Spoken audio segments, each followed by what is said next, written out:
So as we've heard many times throughout this conference already, is the world has changed. We've got a couple of things going on. We've got the COVID-19 pandemic, which seems to be the backdrop on which everything is happening as the compound problems or disasters. And then we have a greater recognition of structural racism. So the racial bias is showing up and being recognized across institutions in society. And so what we're seeing are the compounding and cumulative effects of factors that are systematically privileging white people and disadvantaging people of color. The other thing that I think we need to take into consideration is this idea of intersectionality, that there's more than just one concern about race, but also individuals belong to multiple groups, and the impact of structures in our society may differ for people even of the same ethnic group, depending on their educational and economic status. One place to start is thinking about COVID-19's stunningly unequal death toll in America. And sort of what I want to do in this first part of the talk is kind of drive home the equity issue or the inequity issues that are confronting us.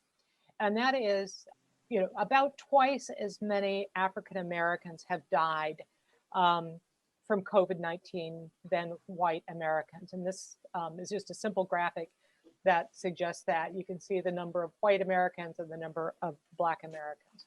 And this goes very deep into many issues related to structural racism. There's also the prevailing issues of inequities that result in where you live being a better predictor of your health and your lifespan than your genetic code.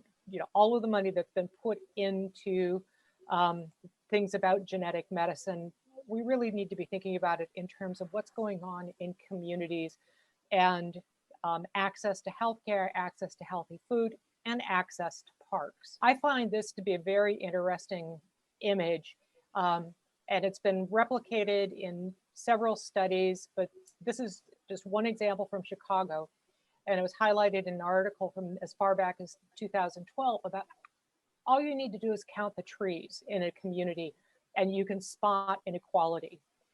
These are pictures, aerial pictures from two different neighborhoods in Chicago, which happen to be adjacent. There's one street that divides these neighborhoods. One is the Hyde Park neighborhood, which is home to the University of Chicago, that other university. I'm at the north end at Northwestern. And the adjacent neighborhood of Woodlawn, where the life expectancy is almost 10 years shorter, just by essentially crossing the street. But take a look at these trees and the difference in the quality of the neighborhoods. One of the interesting things that gets highlighted, and I'm just going to show a little bit of data to support this, and we've talked about it, is the importance of parks to health and well-being. But this is a study that was done back in 2012 that looked at the cortisol profiles of people. These are all people who are living in disadvantaged communities, actually in Scotland, but they're all low income, low SES communities. Cortisol is a stress hormone, and it's not the level of cortisol that's important, it's the daily slope of it. So what should happen with cortisol is that in the morning when you first get out of bed, or within the first 3 hours of getting out of bed, your levels should rise as part of the metabolic boost that it takes to get you up and get you rolling in the morning. You thought it was caffeine, but it's really your cortisol that's got you going. And then over the course of the next 12 to 14 hours before you go to bed, your cortisol levels should be dropping and reaching the nadir just before you go to bed. What we see is that in people who live in greener neighborhoods, you see what is described as this healthy cortisol profile, whereas people who live in less green neighborhoods have this flatter profile.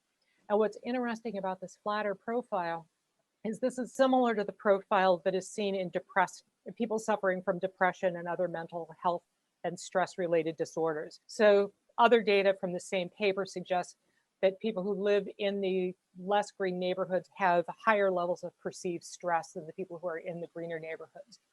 So, there's something about being around green space that is helping reduce stress and potentially contributing to our health. Since COVID, I mean, those of us working in parks and recreation areas are aware of this, but it's become really clear in the public eye, is that millions of Americans lack access to quality parks, but more than that, that the size of parks and the quality of parks in minority neighborhoods is much less than that in white neighborhoods. So the people who probably need the most access to green space to reduce stress and to improve their health are the ones who have the least access to it. Addressing this question of intersectionality, this is a recent paper also that came out that looked at multiple identities. So it asked people to identify by their gender, their race, ethnicity, age, income, place of residence, and education. And then they kind of generated essentially 96 different categories based on the combination of these different characteristics. And then they analyzed just the top 12, the highest 12 ranking categories and the lowest 12, figuring that all of the other ones in the middle, there was really no good basis for stratifying them. But comparing, the highest 12 to the lowest 12, you see that there is a combinatorial relationship between increasing numbers of disadvantaged groups with essentially white males. So the different colors are park proximity, park visitation, and program participation. And essentially young white males of high income have higher access and higher visitation than do older African-American low income women. And so, but it was interesting is to see this almost linear relationship across these multiple categories. So just to think about the idea of intersectionality, and we need to dig deeper into people's identities. And I think one of the things that needs to be assessed is the idea that access isn't just about proximity to parks, but it's whether or not people feel welcomed into the space, whether they feel that the spaces offer them the types of facilities, the types of programming that they want and need and that are appropriate for them culturally. And so we can think of, this is what is called the socio-ecological model of kind of individuals being embedded within different layers of interpersonal space, their environmental context, and then systems approaches such as systemic racism, national and local regulations and laws, and societal beliefs and attitudes. And so as we start thinking about the kinds of data we kind of need to go more beyond the idea of how close is an individual to a park, but also what is it in these this layers of the onion that are impacting their ability to engage with our parks.